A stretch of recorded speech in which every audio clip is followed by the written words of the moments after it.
Hi everyone, Comic Viewer here. This time reviewing on Life is Strange Before the Storm.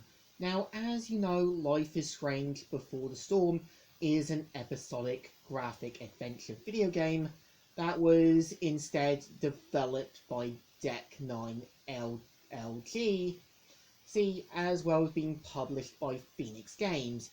Now, the game itself is meant to be a prequel to the original game Life is Strange, and is meant to be a prequel that is meant to feature a much younger Chloe and her relationship with Rachel Ambers. And keep in mind, because of the voice actor strike, we didn't get Ashley Burch and the original cast back, which left Ashley Burch as a consultant with Deck 9.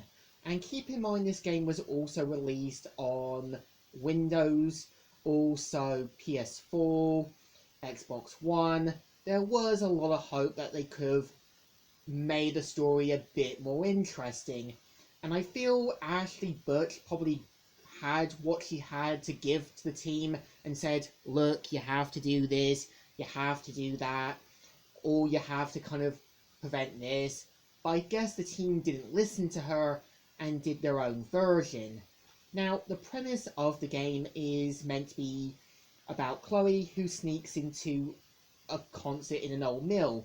After being confronted by some dangerous guys, she ends up meeting Rachel Ambers.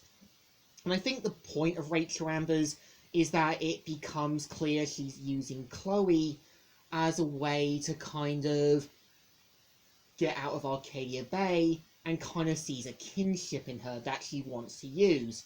And I think the point of Chloe is that she's meant to be broken, but at the same time thinks that Rachel does care about her.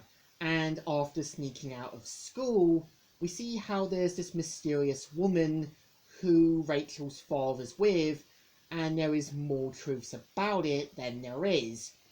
Now, I kind of feel the point of the game is trying to explain how Chloe and Rachel first met, which is an okay idea, but I think the problem with 3 episodes, this could have done more for 5 or 6, like having it that episode 1 is Chloe basically in the anniversary of her father's death ends up meeting Samantha, who kind of relates to her. You could have had episode 2 is when Chloe meets Rachel. You could have had the other episodes being flushed out. And they do kind of flow in other characters that we'll never see, like Samantha, who does feel sorry for Nathan. We kind of got Drew and his brother, who are kind of meant to be the kind of jock and nerdy siblings. You kind of got Elliot, who's a bit of a stalker, but you can kind of tell he is worried about Chloe and makes some justifiably fair points. Now, instead, mostly of time travel, you've got backtalk. The problem with the backtalk thing is, anytime you try and say something, it either screws it up, or you kind of have to try and figure out what you need to say to kind of get Chloe to kind of get the students to do something for her, or the security people, and so on.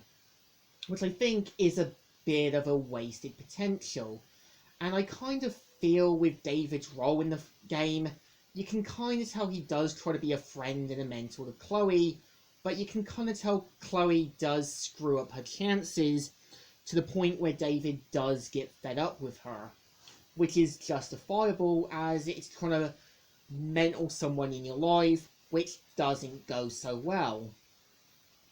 And I know that since the game is meant to be set in 2010, there is a lot of early 2010s nostalgia that I can kind of relate to.